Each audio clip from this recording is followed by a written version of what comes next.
अब आज रात मैं चाहता हूं कि आप मेरे साथ पवित्र बाइबल से खोलिए प्रकाशित वाक्य अध्याय 5 को। प्रकाशित वाक्य अध्याय 5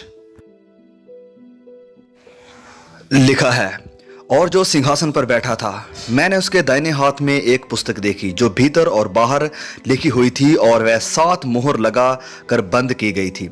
फिर मैंने एक बलवंत स्वर्गदूत को देखा जो ऊंचे शब्द से यह प्रचार करता था कि इस पुस्तक के खोलने और उसकी मोहरें तोड़ने के योग्य कौन है, और ना स्वर्ग में और ना पृथ्वी में ना पृथ्वी के नीचे कोई इस पुस्तक को खोलने या उस पर दृष्टि डालने के योग्य निकला। और मैं फूट फूट कर रोने लगा, क्योंकि उस पुस्तक को खोलने या उस पर दृष्टि करने के योग्य कोई न मिला। तब उन प्राचीनों में से एक ने मुझसे कहा, मत रो, देख यहूदा के गोत्र का वह सिंह जो दाऊद का मूल है उस पुस्तक को खोलने और उसकी 7 मोहरों को तोड़ने के लिए जयवंत हुआ है। और मैंने उस सिंहासन और 4 प्राणियों और उन प्राचीनों के बीच में मानो एक वध किया हुआ मेमना खड़ा देखा। उसके 7 सींग और 7 आंखें थी। वे परमेश्वर की 7 आत्माएं हैं जो सारी पृथ्वी पर भेजी गई। उसने आकर उसके दाहिने हाथ से जो सिंहासन पर बैठा था वह पुस्तक ले ली, और जब उसने पुस्तक ले ली तो वह 4 प्राणी और 2400 प्राचीन उस मेमने के सामने गिर पड़े, और हर एक के हाथ में वीणा और धूप से भरे हुए सोने के कटोरे थे। ये तो पवित्र लोगों की प्रार्थनाएं हैं। और वह ये नया गीत गाने लगे कि तू इस पुस्तक को लेने और उसकी मोहरें तोड़ने के खोलने के योग्य है, क्योंकि तूने वध होकर अपने लाहू से हर एक कुल और भाषा और लोग और जाति में से परमेश्वर के लिए लोगों को मोल लिया है, और उन्हें हमारे परमेश्वर के लिए एक राज्य और याजक बनाया है, और वह पृथ्वी पर राज्य करते हैं। और जब मैंने देखा तो उस सिंहासन और उन प्राणियों और उन प्राचीनों के चारों ओर बहुत से स्वर्गदूतों का शब्द सुना, जिनकी गिनती लाखों और करोड़ों की थी, और वह ऊंचे शब्द से कहते थे कि वध किया हुआ मेमना ही सामर्थ और धन्य और ज्ञान और शक्ति और आदर और महिमा और धन्यवाद के योग्य है। फिर मैंने स्वर्ग में और पृथ्वी पर और पृथ्वी के नीचे और समुद्र की सब सृजी हुई वस्तुओं को और सब कुछ जो उनमें है ये कहते सुना कि जो सिंहासन पर बैठा है उसका और मेमने का धन्यवाद और आदर और महिमा और राज्य युगान युग रहे।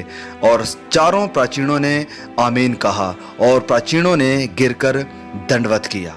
यह तस्वीर है उस सीन की जब परमेश्वर स्वर्ग में अपने सिंहासन पर विराजमान होगा। ये 24 बुजुर्ग जिनके बारे में हम यहाँ पर पढ़ते हैं, ये इजराइल के 12 गोत्रों और प्रभु यीशु मसीह के 12 प्रेरितों को दर्शाते हैं। ये जो 4 जीव यहाँ पर बताए गए हैं वो 4 प्राणी है जो कि परमेश्वर के बनाए हुए स्वर्गदूत हैं। ये परमेश्वर के सिंहासन के पास खड़े 4 बलवान प्राणी हैं, और परमेश्वर ने कभी भी किसी को फ्यूचर में देखने की अनुमति नहीं दी है। कोई भी भविष्य को नहीं देख सकता है। आज हमारे पास कंप्यूटर हैं जिनमें लोग सर्च करते हैं, वो चाहे लाइब्रेरी में हो, ये चाहे सोवियत यूनियन में हो या संसार के किसी भी कोने में हो, लोग ये जानने की कोशिश कर रहे हैं कि आगे फ्यूचर में क्या होगा, विरोधी क्या करने वाला है। यह परमेश्वर के पास था उस किताब में, लेकिन वह सील की गई थी। और यूहन्ना क्यों रो रहा था? क्योंकि कोई भी इस लायक नहीं था कि उन मोहरों को खोल सके। कोई भी इन मोहरों को खोलने के योग्य नहीं था, क्योंकि इन मोहरों में मनुष्य जाति के अतीत का, वर्तमान का और भविष्य का रहस्य छुपा हुआ था। और इन मोहरों के द्वारा परमेश्वर दिखाने वाला था कि पृथ्वी पर क्या होने वाला है। और यूहन्ना ने देखा कि कोई भी इन मोहरों को खोलने के लायक नहीं है। वह रोने लगा। जब यूहन्ना रो रहा था तो उसे कहा गया कि मत रो, कोई है यहां पर जो इस लायक है। वह शेर है, वह शेर है जो दाऊद का मूल है, जो जयवंत हुआ है। और जब यूहन्ना ने निगाह की तो उसे कोई शेर दिखाई नहीं दिया। अगर हम सफर कर रहे हैं और कोई कहता है कि देखो वहां वाटिका है, और मैं उम्मीद करूंगा वाटिका देखने की। अगर कोई कहता है कि देखो वहां हेलीकॉप्टर है, और मैं उम्मीद करूंगा हेलीकॉप्टर देखने की। कोई ट्रेन कहे तो मैं उम्मीद करूंगा ट्रेन देखने की। लेकिन यहां पर ऐसा नहीं हुआ। यूहन्ना के साथ ऐसा नहीं हुआ। जब देखने के लिए उसने नजरें उठाई तो वह शेर की जगह एक मेमने को देखता है, एक बलि का मेमना जिसका वध किया गया था। यह वध किया हुआ मेमना सारे स्वर्ग, सारी पृथ्वी पर और पृथ्वी के अंदर और पताल में भी यही मेमना सिर्फ इस लायक था कि उन मोहरों को खोल सके। मैं एक किताब लिख रहा हूं जो मैं सोचता हूं कि शायद इस साल खत्म हो जाएगी, इस नवंबर में, जो कि प्रकाशित वाक़या के 4 घुड़सवारों के बारे में है। काफी महीनों से मैं इसके ऊपर काम कर रहा हूं और मुझे उम्मीद है कि बहुत जल्द हम इसे खत्म कर लेंगे। और मैं बहुत हैरान हुआ हूं उन चीजों को पढ़ के जिनके ऊपर मैंने रिसर्च की है और हमारे दोस्तों ने मदद की है ये सब करने के लिए। जो दुनिया के अंत में होने वाला है वह 4 घुड़सवार, उनका शब्द मैं अभी सुन सकता हूं। वे आ रहे हैं, आप भी सुन सकते हैं। हम जो अखबार पढ़ते हैं, जो टीवी पर समाचार देखते हैं, वह सबूत है इन 4 घुड़सवारों का। और ये 4 घुड़सवार प्रकाशित वाक़या की पहली मोर से शुरू होते हैं। वह मोर जो तोड़ी जाएगी और परमेश्वर अपना न्याय उंडेलेगा इस पृथ्वी पर, उसका क्रोध। और ये 5वां अध्याय जो मैंने आपके लिए पढ़ा है, ये पूरी बाइबल का एक बहुत ही रोमांचक अध्याय है। पहले वहां पर शांति है, फिर यूहन्ना रो रहा है और फिर कोई उस किताब को खोलने के लायक नहीं है। और फिर उस सिंहासन के बीचों बीच एक शेर निकलता है, जो कि शेर की शक्ल में नहीं वरन मेमने की शक्ल में है, जो कि वध किया गया था। और फिर किताब खोली गई जो कि अतीत, वर्तमान और भविष्य को प्रकाशित करती है। और मनुष्य जाति के सारे रहस्य इसमें छिपे हुए थे। और फिर लिखा है कि उसके लहू के द्वारा उसने सारी जातियों और लोगों को अपने लिए मोल लिया है, अपने इकलौते बेटे प्रभु यीशु मसीह की मृत्यु के द्वारा। और उन्होंने एक नया गीत गाया, लहू जो बहाया गया था। और यह नया गीत शेर के बारे में नहीं वरन मेमने के बारे में था। सारा स्वर्ग जानता है कि उद्धार सिर्फ और सिर्फ वध किए हुए मेमने के लहू के द्वारा ही है। पता है, बाइबल हमें लहू के बारे में बताती है, उत्पत्ति से लेकर प्रकाशित वाक्या तक। और बहुत से लोग सोचते हैं कि क्यों परमेश्वर लहू की डिमांड करते हैं, क्योंकि वचन कहता है कि शरीर का प्राण जो है वह लहू ही है। देखिए, लहू का मतलब है जीवन। जब लहू आपके शरीर को छोड़ देता है तो मतलब है कि जिंदगी जाती रही। अब उत्पत्ति अध्याय 3 से, जब आदम अदन की वाटिका में था, उसने परमेश्वर की आज्ञा को तोड़ा, परमेश्वर का विद्रोह किया। और उसने देखा कि वह वस्त्र रहित है और खुदा ने जानवर को लिया और उसका वध किया और मनुष्य के लिए उसका लहू बहाकर उसकी चमड़ी उतारी, ताकि आदम और हवा के नंगेज को कवर कर सके। और उसी वक्त से लहू हमारी मुक्ति का एक सिंबल बना है। फिर केन और हाबिल के पास इंस्ट्रक्शन थे कि परमेश्वर की महिमा कैसे करनी है, और केन ने कोई ध्यान नहीं दिया। केन सब्जियों को लेकर भेंट के रूप में परमेश्वर के पास लेकर आया, लेकिन परमेश्वर ने इसे स्वीकार नहीं किया। लेकिन हाबिल खून बलि लेकर आया अपनी भेड़ बकरियों से और उन्हें परमेश्वर के सामने भेंट किया, और परमेश्वर ने उसे स्वीकार किया। यह देखकर केन बहुत क्रोधित हुआ, उसके अंदर नफरत आई और उसने हाबिल का कत्ल कर दिया। और यह पहला कत्ल था। फिर खून बहा, और यह पहला खून था जो क्रोध के कारण बहा। और तब से लड़ाइयां चलती आ रही हैं भाइयों के बीच, जातियों के बीच। और प्रभु यीशु ने कहा कि तुम लड़ाइयां और लड़ाइयों की आवाज़ें सुनोगे जब अंत होगा। और जब हम आगे बढ़ते हैं तो हम मूसा को देखते हैं, जब वह मिस्र में था और इजरायलियों को मिस्र से बाहर निकालने की कोशिश कर रहा था, वादा की हुई धरती में लेकर जाने के लिए। और वह फिरौन के साथ डिबेट कर रहा था। और फिर आपको याद है कि परमेश्वर कहते हैं कि आज रात मैं मिस्र के पहलौठों को खत्म करने वाला हूं, और तुम जाकर मेरे लोगों को, यहूदी लोगों को कह दो कि वह एक दोष रहित मेमने का वध करें और लहू को चौखट के सिरे पर लगाओ। और जब मैं लहू को देखूंगा तो मैं छोड़ जाऊंगा, उनके अच्छे कामों को देखकर नहीं। और ये पसाह की शुरुआत थी, उन जानवरों का वध किया जाना और उनका लहू। परमेश्वर ने यह नहीं कहा कि मैं उनके अच्छे कामों को देखकर या बैकग्राउंड को देखकर, वरन उस लहू को देखकर आपको छोड़ूंगा। जब मैं लहू को देखूंगा तो मैं आपको छोड़ जाऊंगा। अब कुछ बड़े महान शब्द हैं जो लहू की सामर्थ और मूल्य को दर्शाते हैं, जिनका गीत इस अध्याय में स्वर्गीय दूत गा रहे थे इस प्रकाशित वाक्य में। और पहला शब्द है मोल लिए गए, क्योंकि लिखा है कि तुम्हारा छुटकारा सोने चांदी और नाशवान वस्तुओं के द्वारा नहीं हुआ, वरन निर्दोष और निष्कलंक मेमने अर्थात मसीही के बहुमूल्य लहू के द्वारा हुआ। अब बाइबल हमें बताते हैं कि हम इंसान शैतान की मार्केट में गुलाम थे और आज्ञा ना मानने के कारण उसके गुलाम होकर आत्मिक तौर पर उसके अधिकार में हैं और अपने आप को आजाद भी नहीं करवा सकते। और मसीह क्रूस पर वध हुआ और हमारे छुटकारे का उसने संपूर्ण भुगतान किया और अपना बहुमूल्य लहू देकर हमें मोल लिया। मैंने एक गुलाम रोम की लड़की के बारे में पढ़ा जिसे आजादी दी गई। जमीन पर कूदते हुए उस लड़की ने कहा कि आपने मुझे छुटकारा दिलाया है और मैं जिंदगी भर आपकी खिदमत करूंगी।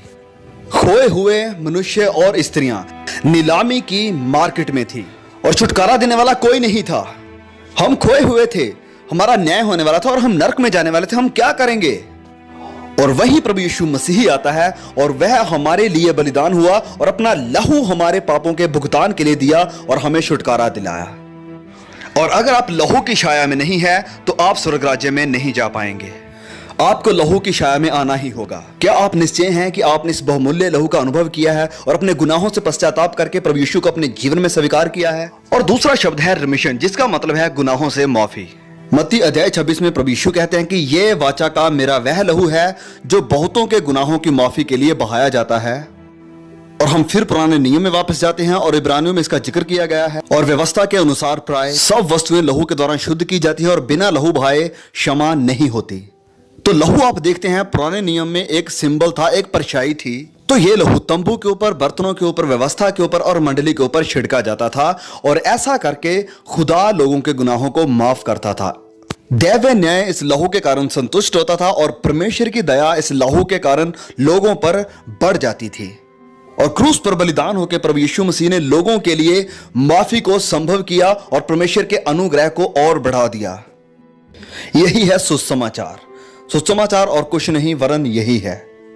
मैंने एक गरीब विधवा की बच्ची के बारे में पढ़ा जिसने अपना घर छोड़ दिया था, बाहर जाकर गुनाह किया और 3 साल तक वह बाहर रही। और जब वह वापस आई तो बहुत बुरी हालत में थी। उसके बॉयफ्रेंड ने उसे बहुत मारा था। वह पिछली चौखट से अंदर आई और ये उम्मीद की हुए कि दरवाजा लॉक होगा, लेकिन वह खुला था।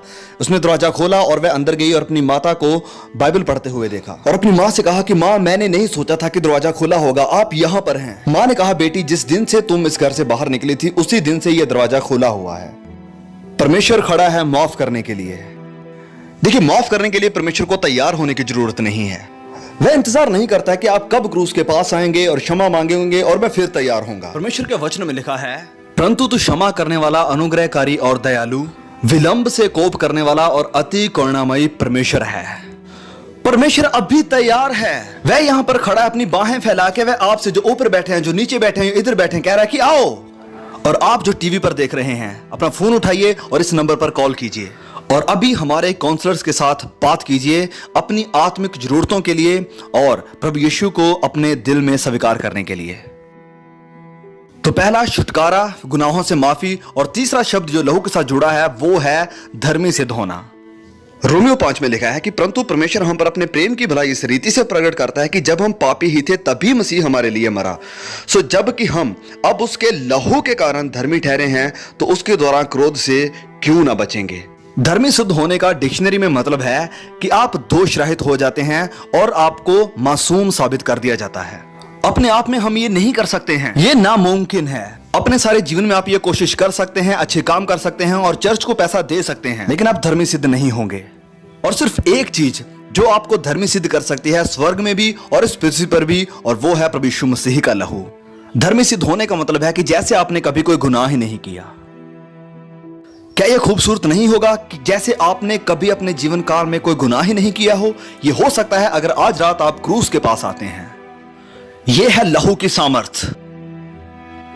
शारीरिक, मानसिक और आत्मिक सारे अपराधी हुए, दोषी ठहरे गए इंसान धर्मी सिद्ध हो रहे हैं प्रभु यीशु के अनुग्रह के द्वारा। ध्यान दीजिए, अनुग्रह के द्वारा। अनुग्रह मतलब जिसके हम लायक ना हो। हम इस लायक नहीं हैं। मैं इस लायक नहीं हूं कि मेरे गुनाह माफ हो जाएं। मैं स्वर्ग जाने के लायक नहीं हूं। मैं आपको सच बता रहा हूं कि मैं स्वर्ग के नहीं वरन नरक के लायक हूं। कुछ पल पहले स्टेज पर आने से पहले किसी ने मुझसे पूछा, इतने लोग, ये सब कुछ देखकर आपको अच्छा नहीं लगता? मैंने कहा नहीं, मैं मार्टिन लूथर के जैसे फील करता हूं। उसका जन्म आज से 500 साल पहले हुआ था। उसने कहा, जब मैं परमेश्वर की उपस्थिति के सामने आता हूं तो मैं अपने आप को कीड़े के समान समझता हूं। हर समय मैं अपने आप को कीड़े के समान समझता हूं। मुझे पता है कि मैं किसी भी चीज के लायक नहीं हूं। मैं स्वीकार करता हूं परमेश्वर की क्षमा को और उसकी धार्मिकता को, और मेरा नाम जीवन की पुस्तक में लिखा गया है और मैं हमेशा के लिए परमेश्वर के स्वर्ग राज्य में रहूंगा, क्योंकि मेरे लिए लहू बहाया गया था। एक छोटी बच्ची को उसकी मां ने पूछा कि क्या तुझे मरने से डर लगता है? उसने कहा नहीं मां। उसकी मां ने पूछा कि तुम किसके ऊपर निर्भर हो? बच्ची ने कहा कि परमेश्वर के न्याय पर। लेकिन उसकी मां ने कहा नहीं नहीं नहीं, शायद तुम्हारे कहने का मतलब होगा कि परमेश्वर के अनुग्रह पर। बच्ची ने कहा नहीं मां, मेरे कहने का मतलब यही है कि परमेश्वर के न्याय पर। आपको पता है कि मेरे सारे गुनाह प्रभु यीशु मसीह के ऊपर लादे गए और परमेश्वर अब अदालत में मुझे सजा नहीं देंगे। वह ऐसा नहीं होने देगा कि मसीह को क्रूस पर बलिदान करे और आपको सजा दे। अगर आप प्रभु यीशु पर विश्वास करते और अपना भरोसा उस पर लाते हैं तो। और फिर चौथा शब्द जो इस लहू के साथ जुड़ा हुआ है वो है शुद्ध होना। पहला यूहन्ना अध्याय 1:7 में लिखा है, पर यदि जैसा वह ज्योति में है वैसे हम भी ज्योति में चले तो एक दूसरे से सहभागिता रखते हैं और उसके पुत्र यीशु का लहू हमें सब पापों से शुद्ध करता है। तो जब आप क्रूस के पास आते हैं तो प्रभु यीशु का लहू आपके अतीत के ही नहीं वरन वर्तमान और भविष्य के गुनाहों के लिए भी अवेलेबल है। और फिर आप परमेश्वर के सामने खड़े होते हैं धर्मी सिद्ध होकर, स्वर्ग में जाने के लिए तैयार। यह बहुत ही खूबसूरत काम है जो आपके साथ होता है। अब सुनिए ध्यान से, प्रभु यीशु का लहू क्या करता है? यह शुद्ध करता है, यह सारी बुराई को बाहर निकालता है और परमेश्वर के सामने आपको धर्मी और पवित्र करके खड़ा करता है। और फिर परमेश्वर आपके पापों को नहीं देखता। हम आत्मिक दुनिया में लहू के द्वारा साफ किए गए हैं और इसकी प्रोसेस है मन फिराना और विश्वास करना। सब जो अपने गुनाहों से मन फिराते हैं परमेश्वर उन्हें नया मौका देते हैं। एक दिन मैंने एक स्टूडेंट के बारे में पढ़ा जो कि तकरीबन 19 साल की थी और इसी साल उसने गिनीज बुक में अपना रिकॉर्ड कायम किया। और वो इसलिए क्योंकि वह शावर के नीचे 120 घंटे खड़ी रही। सोचिए जरा इसके बारे में। और आज रात आप प्रभु यीशु के लहू के द्वारा साफ किए जा सकते हैं और उसके लिए आपको 120 घंटे नहाने की जरूरत नहीं है। यह आज रात अभी हो सकता है।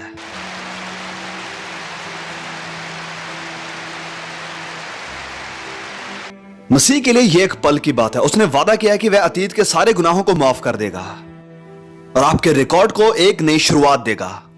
कितना खूबसूरत होगा कि आपके जीवन को एक नई शुरुआत मिल जाए। परमेश्वर से पैदा होना, नए सिरे से पैदा होना, एक नई शुरुआत कर लेना। सारा पास्ट भुला दिया गया, यही परमेश्वर आज रात आपको देना चाहता है। फिर पांचवा शब्द छुटकारे, माफी, सिद्ध होने, शुद्ध होने के बाद आती है शांति। तनाव से भरे हुए संसार में शांति। कहा जाता है कि अभी इसी वक्त दुनिया में 40 युद्ध चल रहे हैं और फिर परिवारों में कई प्रकार की लड़ाइयां हैं, दोस्तों के बीच कई प्रकार की लड़ाइयां चल रही हैं। कुलुस्सियों अध्याय 1:20 में लिखा है कि उसके क्रूस पर बहे हुए लहू के द्वारा मेल मिलाप करके सब वस्तुओं का उसी के द्वारा से मेल मिलाप कर लिया है। लहू के द्वारा हम असल शांति का अनुभव कर सकते हैं और बाइबल बताती है कि शांति 3 प्रकार की है। पहला, परमेश्वर के साथ शांति। देखिए, बाइबल हमें बताती है कि अपने पापों के कारण हम परमेश्वर के विरोधी हैं और क्रूस पर वह हमारा मेल मिलाप करवाता है। फिर परमेश्वर की वह शांति जो पवित्र आत्मा आपके अंदर पैदा करता है। जब आप प्रभु यीशु मसीह के पास आते हैं तो आप उस शांति का अनुभव करते हैं जिसे आपने पहले कभी नहीं जाना है। संसार में जो तनाव है, जरा उसके बारे में सोचिए। हम सब के अंदर एक दबाव है, एक प्रेशर है, लेकिन सोच कर देखिए उस शांति के बारे में जिसका हम सब अनुभव कर सकते हैं। और फिर जातियों के बीच शांति, और वह तब होगा जब प्रभु यीशु दोबारा वापस आएंगे और वह राजाओं का राजा और प्रभुओं का प्रभु होकर शांति का राजकुमार बनकर वह राज्य करेगा। यीशु के बहाए हुए लहू के कारण स्वर्ग में संपूर्ण शांति होगी। पहले विश्व युद्ध की एक बहुत ही मशहूर घटना के बारे में मैंने सुना। वहां भयानक युद्ध हुआ था और वहां 2 जख्मी सिपाही थे। एक तो जर्मनी से था और दूसरा फ्रांस से था। जब वह मैदान में एक दूसरे के पास गिरे पड़े थे तो फ्रांस के सिपाही ने अपने दुश्मन को ठंडा पानी दिया पीने के लिए। फिर उन दोनों ने बातचीत की और अंत में उन्होंने दुआ की और मर रहे जर्मन के सिपाही ने कहा कि वहां कोई युद्ध नहीं होगा जहां हम जा रहे हैं। और कुछ ही पल के बाद वह उस दूसरी दुनिया में चले गए और वहां कोई युद्ध नहीं है, बस शांति। और आप अभी इसी वक्त उस शांति का अनुभव कर सकते हैं। सारी मुश्किलों, मुसीबतों, महामारियों, निराशा और जिंदगी के दबाव के बीच आप परमेश्वर की शांति का अनुभव कर सकते हैं जो सारी समझ से परे है। अभी इसी वक्त उनके दिलों के अंदर कोई युद्ध नहीं है जो सच में प्रभु यीशु मसीह को जानते हैं। अगर आप अपने आप को समर्पित करते हैं, अब ना सिर्फ शांति वरन 5वां शब्द है एक्सेस, मतलब पहुंच या परमेश्वर के निकट आना। लिखा है, पर अब तो तुम जो पहले मसीह यीशु से दूर थे मसीह के लहू के द्वारा निकट हो गए हो। अब हम सीधा परमेश्वर की उपस्थिति में खुद आ सकते हैं। हमें किसी तीसरे व्यक्ति की जरूरत नहीं है। लिखा है जबकि हमें यीशु के लहू के द्वारा उस नए और जीवते मार्ग से पवित्र स्थान में प्रवेश होने का हयाव हो गया है। यह लिखा है इब्रानियों अध्याय 10 वचन 19 में। क्रूस के पास आइए, प्रभु यीशु ने कहा है कि पूरा हुआ है। मंदिर का पर्दा फट गया था 2 हिस्सों में।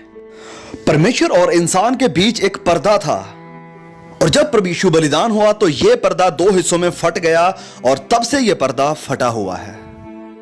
और यह एक तस्वीर थी उस पर्दे की जो परमेश्वर और इंसान के बीच था, जिसकी वजह से इंसान परमेश्वर तक नहीं पहुंच सकता था। वॉल्टन स्कॉट एक दिन प्रचार कर रहा था और वह बात कर रहा था मंदिर के उस पर्दे को 2 हिस्सों में फटने की। तो एक व्यक्ति खड़ा हुआ और उसने पूछा कि वह गड्ढा कितना बड़ा था, और वॉल्टन स्कॉट ने कहा कि वह गड्ढा इतना बड़ा था कि कोई गुनहगार उससे होकर नहीं जा सकता था। हाँ, यह बहुत बड़ा है, कोई पापी उससे होकर नहीं आ सकता। लेकिन आप परमेश्वर की उपस्थिति में वचन कहता है कि हयाव के साथ आ सकते हैं। मैंने एक कैदी के बारे में सुना। पहले चार्ल्स के राज्य में वह इंग्लैंड में लेकर आया गया। जब कार्यवाही चल रही थी तो यह अपराधी बिल्कुल शांत रहा।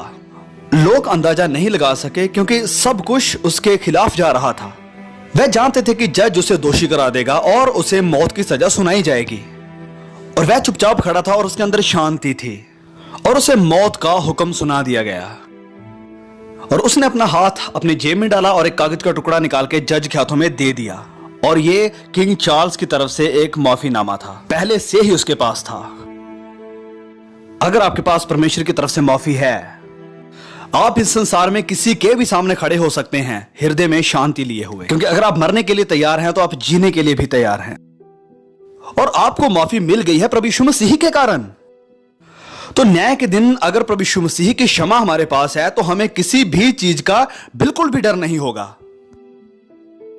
जब मैं लहू को देखता हूं, मैंने एक अस्पताल के बारे में पढ़ा जहां पर एक मरीज की मृत्यु हो गई क्योंकि उसे गलत प्रकार का लहू दिया गया था।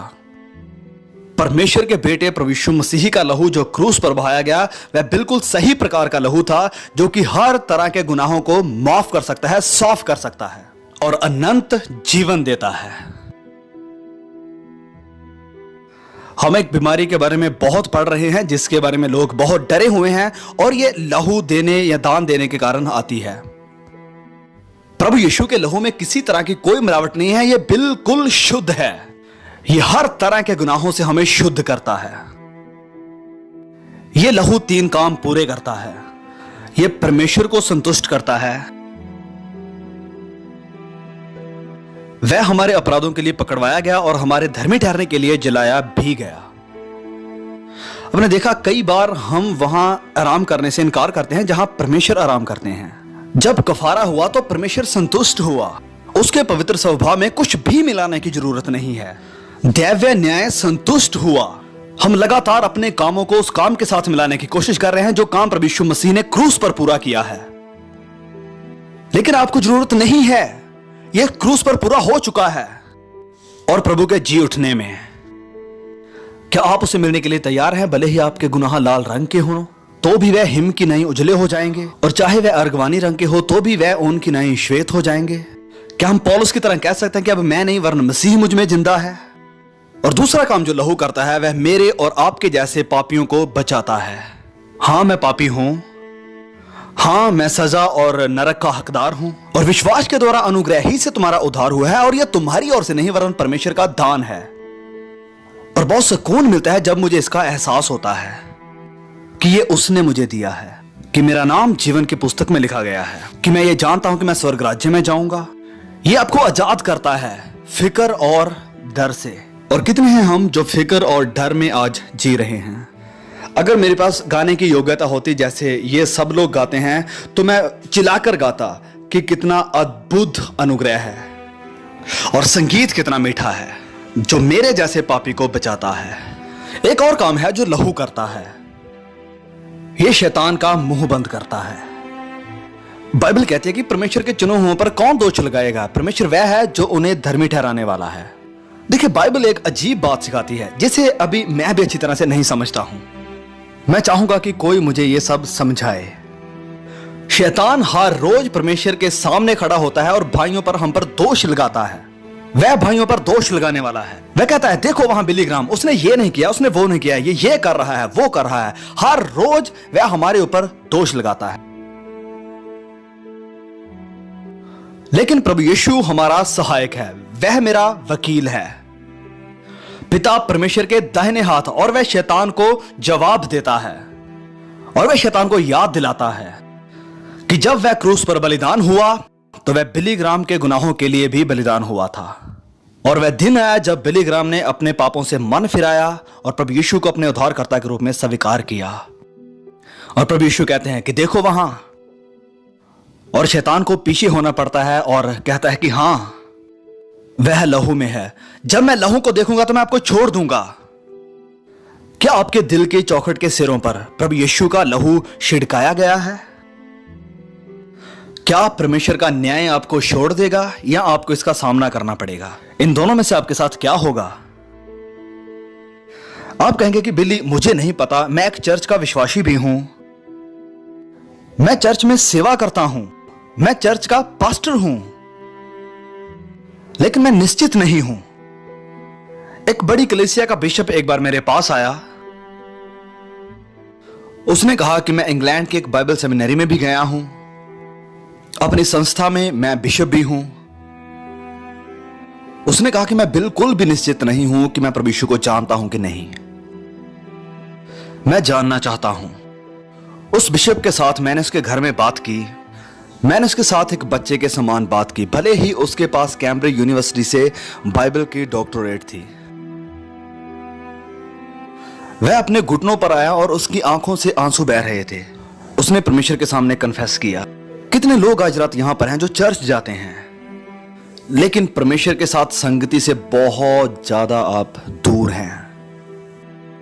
प्रभु यीशु ने कहा, आप होठों से तो मेरी महिमा कर सकते हैं, लेकिन आपका दिल मुझसे दूर है। आज की रात एक खास रात है। हो सकता है ऐसा समय आपको फिर कभी ना मिले। हम देखते हैं कि सैकड़ों लोग हर रात आते हैं और अपना जीवन प्रभु यीशु को समर्पित करते हैं और निश्चित होते हैं। मैं आपसे कह रहा हूं कि आज रात आप ये करें। आज रात मैं आपसे सैकड़ों में से कहने वाला हूं कि अपनी सीटों से उठिए, आइए और यहां इस प्लेटफॉर्म के सामने खड़े हो जाइए। जैसे आप यहां पर आते हैं और खड़े होते हैं, थोड़ी देर के लिए शांत हो जाइए। मैं आपके साथ कुछ वचन शेयर करूंगा, आपके लिए दुआ करूंगा, आपको कुछ लिटरेचर दूंगा और आप अपने दोस्तों के साथ जा सकते हैं। अगर आप अपने दोस्तों या रिश्तेदारों के साथ आए हैं तो वह आपका इंतजार करेंगे। प्रभु यीशु ने क्रूस के ऊपर आपके सारे पापों का भुगतान किया है और आप कुछ कदम आगे बढ़कर उसको अपना जीवन समर्पण कर सकते हैं। आप कहेंगे कि बिली, आप हमें लोगों के सामने आने के लिए क्यों कहते हैं? क्योंकि किसी भी व्यक्ति को जब प्रभु यीशु मसीह ने बुलाया तो उसने सबके सामने बुलाया, सबके सामने। उसने कहा कि जो कोई मनुष्यों के सामने मेरा इनकार करेगा, उससे मैं भी अपने स्वर्गीय पिता के सामने इनकार करूंगा। तो ये बाइबल के अनुसार और मानसिकता के अनुसार भी सही है कि आप सबके सामने आए और मसीह यीशु को अपना जीवन दें।